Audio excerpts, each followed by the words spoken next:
sebenarnya dua hal yang dipentingkan antara fotografer orang sama fotografer benda-benda mati atau still life. Jangan lupa subscribe dan klik loncengnya supaya bisa mendapatkan informasi terbaru dari kami. Hai, nama saya Iwan Sahar.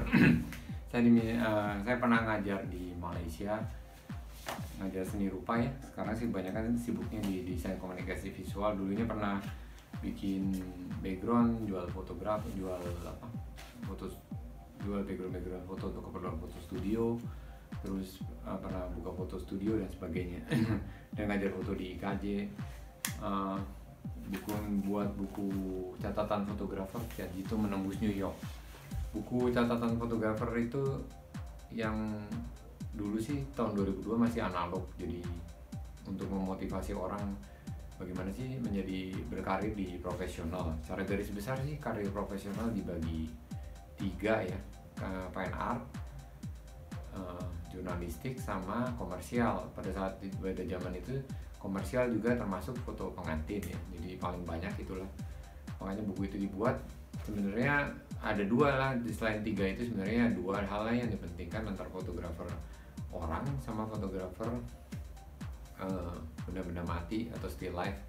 Still life itu termasuk arsitek, interior. Kalau dulu pakai spesialisasi macam-macam ya, karena peralatannya motret. Kalau biasanya motret interior mungkin nggak punya peralatan kan untuk motret mobil dan sebagainya gitu ya, atau benda-benda mengkilap yang besar yang mungkin butuh studio besar, butuh listrik yang banyak dan sebagainya itu.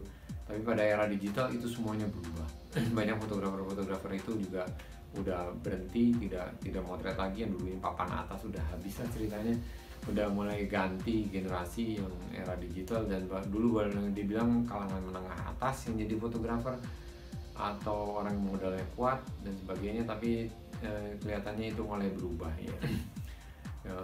Terutama ada TKI dari Filipina tiba-tiba jadi hobi motret-motret tiap minggu, motret-motret teman-temannya, pembantu juga. Akhirnya cerita domestik Filipina itu nyampe dipikir anak orang kaya yang sedang lagi motret pembantu, ternyata bukan. Dan akhirnya diorbitkan jadilah fotografer street sama fotografer profesional yang dikenal ya di dunia. Bahkan dia bercita-cita mau masuk Magnum gitu ya.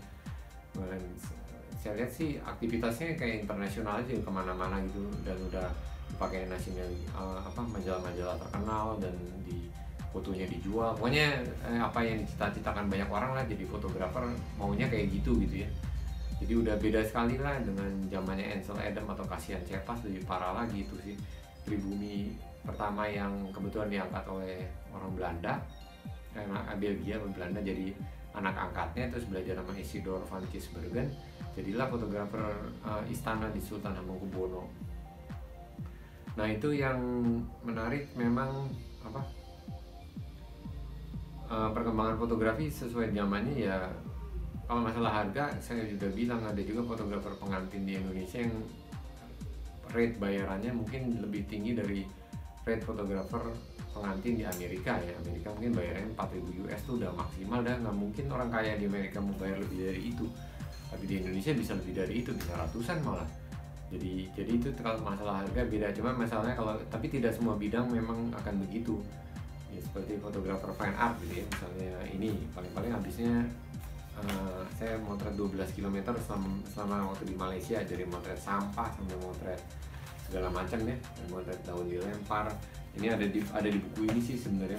Sebagian portfolio yang saya punya itu dari motret street segala macam, sampai pemandangan, sampai motret sampah, sampai motret daun bergerak, daun jatuh.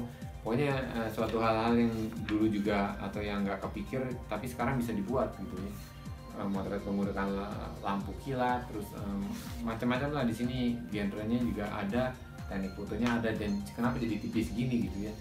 Karena memang udah banyak yang dihilangkan sih, udah sampai tadinya waktu saya kualitas sinar penting, tapi ternyata di era digital kualitas sinar dengan Photoshop tinggal ceklik. Yang agak susah memang arah sinar. Arah sinar misalnya kalau lightingnya di sini, bayangannya sebelah sini dipindahin ke kiri kanan, kayaknya bodoh kalau kita rubah pakai Photoshop, ngabisin waktu gitu. walaupun mungkin semuanya mungkin, cuma itu apa yang harus penguasaan teknis foto tetaplah penting supaya dia makin cepat dan semakin hasilnya lebih baik gitu ya. Jadi udah agak berbeda, tapi tetap aja masalah teknis penting. Walaupun saya tetap tidak setuju sih ada fotografer yang muda gitu datang, oh cepat banyak terus pulang, kok nggak pakai lighting apa nggak peduli lighting, nggak ini nanti si A tinggal edit aja gitu. Jadi seakan-akan semuanya diserahkan pada edit. Tapi pada zaman sekarang ada juga orang yang senangnya fotografer street. Nah itu berkembang banyak sekali, dan itu suatu hal yang dulunya hampir nggak mungkin gitu ya.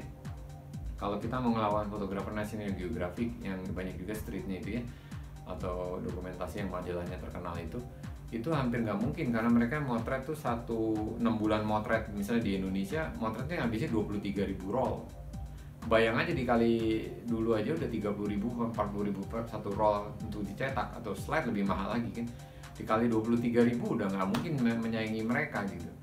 Jadi di era digital mungkin lah, seperti ada orang punya kamera bagus sedikit buat film semut, terus dia buat jadi YouTuber, dia cuma bikin cerita semut aja. Saya pikir ini anak saya lihat lagi Ants Kanada nih, acara apa nih, semut di foto. Oh ternyata dia buat apa, jadi sambakan National Geographic juga pakai dia gitu ya, sampai jadi pada suatu hal yang nggak mungkin lah kalau dulu bisa melawan National Geographic gitu ya. Nah hal seperti itu juga street photo gitu, setiap orang makin banyak kan, karena ya kita nggak perlu mikir film, bayar film, satu roll film harus dicetak berapa, dilihat berapa, cukup menggunakan kamera, jadi menggunakan kreasinya semakin bebas gitu. Jadi udah lebih memungkinkan. Jadi suatu hal yang nggak mungkin kalau dulu misalnya kamu profesinya membantu rumah tangga, tiba-tiba mau jadi fotografer, suatu cita-cita yang kayaknya rada nggak mungkin gitu ya. Kayak sekarang kan masih nggak mungkin, oh kalau kamu orang biasa-biasa mau jadi anggota DPR pasti keluar banyak, atau apa hal-hal yang gitu-gitu mungkin pada suatu saat mungkin gitu. Jadi sekarang belum mungkin, tapi suatu saat mungkin kalau suatu sistemnya dirubah. Atau seperti ini juga fotografi juga gitu kan, suatu hal yang selalu ada peluang-peluang tertentu, tapi sebetulnya bukan masalah peluang, juga untuk ekspresi jiwa ini kita lebih bebas gitu ya. Juga walaupun banyak juga yang senior tuh mundur karena dia lihat wah ini udah mungkin kurang menghasilkan duit, atau pas di bidangnya dia tuh bidang yang hancurnya gitu, yang advertising gitu ya. Karena bukan cuma fotografer advertisingnya juga yang tutup sama yang motret benda, mobil segala macam kan sekarang pakai digital juga, beli komputer harga 20 juta udah cukup, nggak usah investasi sampai foto studio harganya 1 miliar kan, nggak perlu sampai begitu, sampai alat-alatnya seperti itu yang packnya kamera udah hampir boleh dibuat, mungkin udah bisa 100% dibuat oleh digital untuk foto-foto produk. Tapi kan saya bilang foto-foto yang ke arah dokumentasi, yang bersifat dokumentasi masih